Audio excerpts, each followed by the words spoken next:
Why do some people earn hundreds of times more than others? Why does the middle class grow in some countries, while in others, wealth becomes concentrated in the hands of a small group of people? And most importantly, is economic inequality actually a problem? This is where one of the hottest debates in economics begins. Some argue that inequality is a natural result of talent, risk-taking, and competition. Others believe that excessive inequality destroys society, democracy, and economic stability. Today, we will break down what economic inequality is, how income is distributed in an economy, why the rich tend to get even richer, how technology and globalization are reshaping wealth distribution, and whether an economy without high inequality is even possible. And to answer all of these questions, we first need to understand the basics. Let's get started. Let's start with the basic question. What is economic inequality? It is a situation where income, wealth, or economic opportunities are distributed unevenly among people. And it is important to understand that economists distinguish between income and wealth. Income is a flow of money. For example, wages, business profits, dividends, rent. Wealth, on the other hand, is accumulated assets. For example, real estate, stocks, land, businesses, savings. And wealth is usually distributed much more unevenly than income. But if inequality exists, we need some way to measure it. Economists have developed special methods to measure inequality. The most well-known of them is the Gini coefficient. The Gini coefficient ranges from 0 to 1. The closer the value is to 0, the more equal the society is. The closer it is to 1, the higher the inequality. This also reflects an important idea. Income from capital often grows faster than the overall economy. In simple terms, people who already own assets can become wealthier faster than those who rely only on wages. And that is why wealth can become increasingly concentrated over time. The Gini coefficient is calculated by economists, statistical agencies, and international organizations such as the World Bank, the OECD, the International Monetary Fund, and national statistical offices. They use data on people's incomes, wages, sometimes wealth and assets, as well as taxes and social benefits. Then they analyze how income is distributed across the population. For example, if 10% of the population receives almost all the income in a country, the Gini coefficient will be high. If income is distributed more evenly, it will be lower. In the real world, the Gini coefficient is typically between 0.25 and 0.35 in more equal countries, and between 0.45 and 0.60 in countries with high inequality. For example, Scandinavian countries often have lower Gini values, while Latin American countries have historically had higher ones. But it is important to understand, perfect equality almost never exists in the real world. So the main question is not whether inequality exists, it is how large it is. And once we can measure it, the next question arises. Where does it actually come from? There are many reasons. People have different skills, different levels of education, different access to opportunities, and different starting capital. But the modern economy has amplified these differences even more. For example, a successful programmer today can create a product used by hundreds of millions of people. And the digital economy allows the best companies to scale almost without limits. That is why, in the modern world, the winner-takes-most effect has emerged. The winner gets almost everything. But in today's world, these processes have become even stronger. Technology has made the world more productive, but at the same time, it has increased the gap between people. Why? Because the new economy rewards high skills, education, creativity, and access to technology. A person with unique skills can work globally. Meanwhile, low-skilled labor is increasingly automated or moved to cheaper countries. Also created huge changes. Millions of people in Asia have been lifted out of poverty.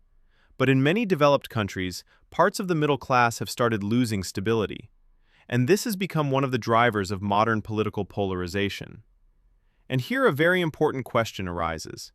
Can inequality be good? Some economists argue that a certain level of inequality is necessary because it creates incentives to work, take risks, invest, and build businesses. If everyone receives the same outcome regardless of effort, motivation may decrease. That is why market economies almost always generate inequality. But if that is true, does it mean that more inequality is always better? When inequality becomes too large, serious problems arise. First, social mobility declines. People from poorer families find it harder to access good education, quality healthcare, and real opportunities. Second, wealth starts to concentrate political influence. And third, the economy can lose stability. Because when a large part of society feels that the system does not work for them, social tensions increase. Historically, excessive inequality has often been accompanied by crises, protests, and political instability. And now let's take a step further. Because if we already understand how inequality is measured and why it arises, a deeper question appears. Are there underlying laws that govern inequality in economics? The answer is yes. Economists have identified several important patterns. 1. The KUZNETS curve. Let's start with one of the most famous ideas in the study of inequality. Simon KUZNETS noticed a surprising pattern. Inequality does not evolve in a straight line during a country's development. At first it rises, then it reaches a peak, and eventually it begins to fall. It looks like this. In the early stages of economic development, cities emerge, industry forms, some people become rich very quickly, while others do not yet benefit, and inequality increases. But over time, education becomes widespread, a middle class emerges, and the state begins redistribution, and inequality starts to decline. Modern economists argue that this is not a natural law, but rather a historical pattern that does not always occur automatically. 2. Labor versus capital. All income in the economy can be divided into two types: income from labor, income from capital. Income from labor refers to wages. It is usually more evenly distributed. Income from capital includes dividends, rent, business profits, and investment returns. It is typically distributed much more unequally. And in many modern economies, we see a clear trend. The share of capital in the economy is increasing, while the share of labor is decreasing. Because when the economy rewards capital more than labor, inequality naturally intensifies. 3. The 80-20 rule. Vilfredo Pareto discovered another striking pattern. Wealth is not distributed evenly, it follows a long-tail distribution. In many economies, a rough rule applies. 20% of people own 80% of the wealth. Sometimes even 10% owns almost everything. This is a structural feature of the economy. Because wealth does not accumulate linearly, it accumulates exponentially. Wealth is not a static picture. It is a process, and it can be described by a formula. At first glance, it looks complicated, but in reality, it is quite intuitive. It says that how much money you will have tomorrow depends on 4 things. The first is your current wealth. If you already have assets, they remain and continue to work for you. The second is capital income.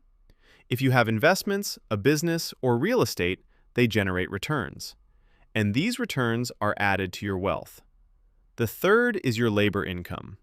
Salary, freelancing, business income, everything you earn through work.